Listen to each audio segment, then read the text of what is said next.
आप देख रहे हैं डार्क फाइल्स। तो चलिए बढ़ते हैं आज की इस कहानी की ओर। पिछले 4 दिनों से हो रही इस बारिश ने सबका जीना हराम कर रखा है। बारिश के चलते बहुत से लोगों का काम धंधा चौपट हो चुका है। हालांकि बारिश मुझे अच्छी लगती है, मगर अब ये थोड़ा ज्यादा हो गया। अपनी कुर्सी पर बैठा मैं अभी अपने मन में ये सब बक ही रहा था कि तभी मेरी उसी कार्यालय के सहकर्मी मगन ने कहा, क्या बात है प्रीतम भाई, आज घर नहीं जाना क्या? इस पर मैंने कहा, घर तो जाना है यार, पर बारिश धीमी हो तब ना। इस पर मगन बोला, बारिश का इंतजार मत करो, जिस तरह सुबह आए थे उसी तरह निकल जाओ, बारिश नहीं रुकने वाली लगता है। इतना कहकर मगन ने अपने शरीर को रेनकोट से ढका और अपने घर को निकल गया। अब कार्यालय में मैं बस अकेला कर्मचारी बचा था। हालांकि मेरे अलावा दरवान भी था, जो कि मेरे जाने का ही इंतजार कर रहा था, ताकि मेरे जाते ही वो भी अपने घर को जाए। यूं ही बैठे बैठे 10 से 15 मिनट बीत गए, मगर बारिश ज्यों की त्यों ही बरसती रही। इतने में ही एक दरबान चलकर मेरे पास आया और बोला, साहब आप रीमपुर जाइएगा ना, एक काम क्यों नहीं करते, दूसरे रास्ते से होकर चले जाइए, जल्दी पहुंच जाइएगा। इस पर मैंने पूछा, दूसरा रास्ता कौन सा है? मैं तो हमेशा से एक ही रास्ते से आने जाना करता आ रहा हूं। इस पर दरबान बोला, साहब आप नहीं जानते, एक दूसरा रास्ता भी है, वो रास्ता शॉर्टकट है, आपको बारिश में ज्यादा जूझना नहीं पड़ेगा। मुझे दरबान का ये आइडिया सही लगा। अगर जल्दी घर पहुंच गया तो इसमें मेरा ही फायदा है। जिसके बाद मैंने उससे पूरा रास्ता समझ लिया और अपनी फटफटिया लेकर घर की ओर निकल पड़ा। हालांकि मैंने रेनकोट पहन रखा था, पर वो फटा हुआ था।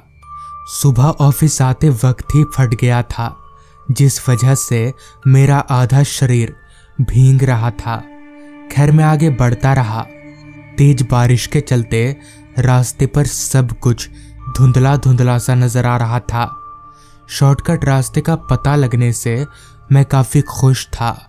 मैंने मन ही मन सोच लिया था कि अब इसी रास्ते से आना जाना करूंगा।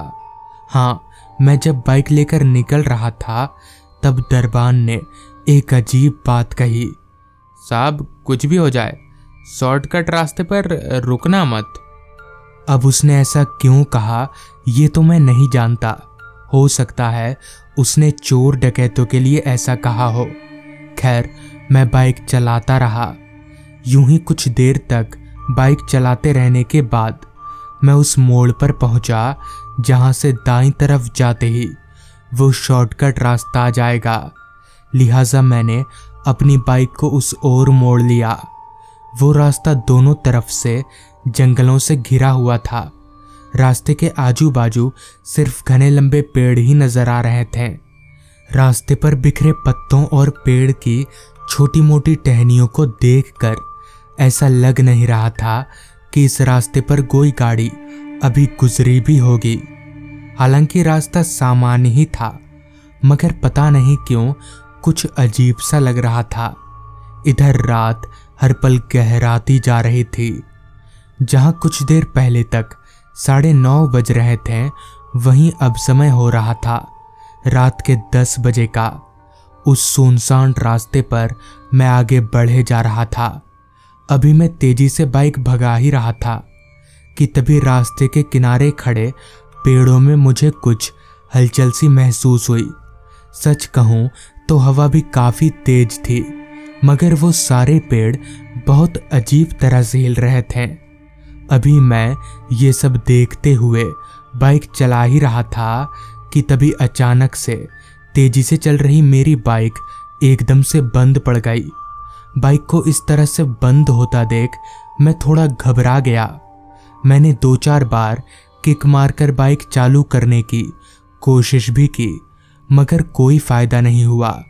लिहाजा मैंने बाइक को रास्ते के किनारे पर एक पेड़ के नीचे खड़ा किया और देखने लगा कि आखिर प्रॉब्लम क्या है। गाड़ी में पेट्रोल पूरा था। स्पार्क प्लग 2-3 बार खोलकर भी लगाया, मगर कोई फायदा नहीं हुआ। समझ नहीं आ रहा था कि आखिर फॉल्ट कहाँ है। अभी मैं सब कुछ चेक कर ही रहा था कि तभी अचानक से मुझे ऐसा महसूस हुआ जैसे किसी ने मेरे कंधे पर पीछे से हाथ रखा हो।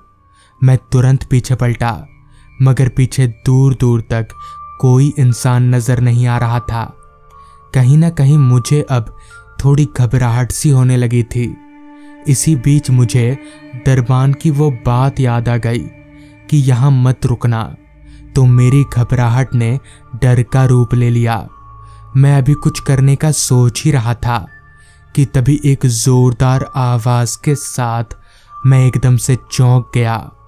आवाज किसी टायर के फटने जैसी थी। वहां उस वक्त और कोई गाड़ी तो थी नहीं। इसका मतलब मैंने नजर घुमाकर अपने बाइक के सामने चक्के की तरफ देखा तो मेरा अगला टायर फट चुका था। मगर यह कैसे हो सकता है? अपने आप ही किसी बाइक का टायर कैसे फट सकता है? मुझे कुछ समझ में नहीं आ रहा था, मगर इतना तो मैं समझ ही गया था कि यहाँ रुकना ठीक नहीं रहेगा और जल्द से जल्द मुझे यहाँ से निकलना ही होगा। पर कैसे? बाइक का टायर तो फट चुका है और मैं इस तरह से यहाँ बाइक छोड़कर भी नहीं जा सकता। लिहाजा बहुत सोच विचार करने के बाद भी कुछ ना सूझने पर मैंने बाइक को धक्का देकर ही वहां से निकलने का तय किया और बाइक को धक्का देकर आगे की ओर जाने लगा। मुझे काफी डर लग रहा था। ऊपर से ये तेज बारिश और हवाओं ने मेरे डर को काफी बढ़ा रखा था। रात हर पल और भी ज्यादा गहरी होती जा रही थी। अभी मैं थोड़ा आगे बढ़ा ही था कि तभी अचानक से फिर टायर फटने जैसा जोरदार धमाका हुआ। मैंने पिछले चक्के की तरफ देखा तो वो टायर भी अब फट चुका था।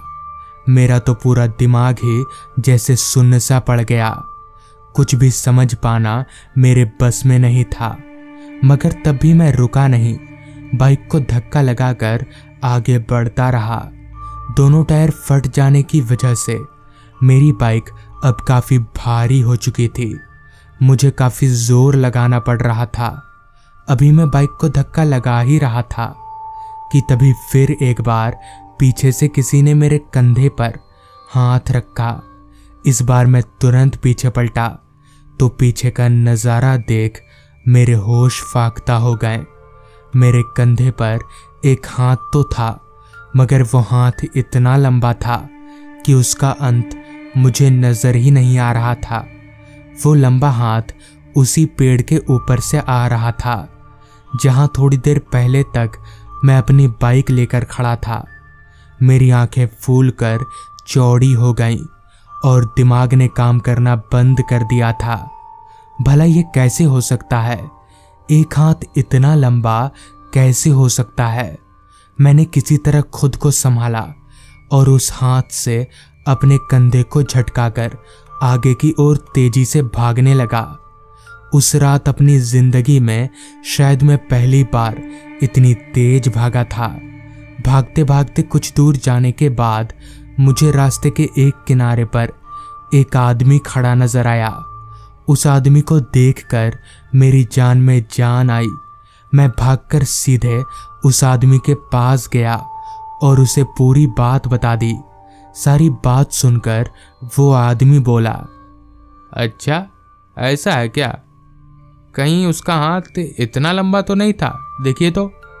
इतना कहकर उस आदमी ने अपने हाथ को एकदम से लंबा कर लिया और पास ही में खड़े एक पेड़ के ऊपर अपने हाथ को कर लिया और उसका चेहरा भी अब काफी भयानक हो चुका था। अब मुझसे ये सब बर्दाश्त नहीं हुआ। डर और घबराहट मुझ पर इस कदर हावी हो गया कि मैं वहीं पर बेहोश हो गया। न जाने कितनी देर बाद, मगर जब मेरी आंख खुली तो मैं घर पर था। घर वालों के ऑफिस फ़ोन करने पर दरबान ने उन्हें बता दिया था कि मैं शॉर्टकट रास्ते से घर के लिए निकला हूँ। उस रात शायद मेरी किस्मत तेज थी जो मेरी जान बच गई, वरना पता नहीं क्या होता। तो दोस्तों, ये थी आज की कहानी। अगर आपको ये कहानी पसंद आई हो तो चैनल को ज़रूर सब्सक्राइब कर लें। तो मैं आपका दोस्त आर्यन जल्द ही मिलूँगा आपसे ऐसी ही एक कहानी के साथ।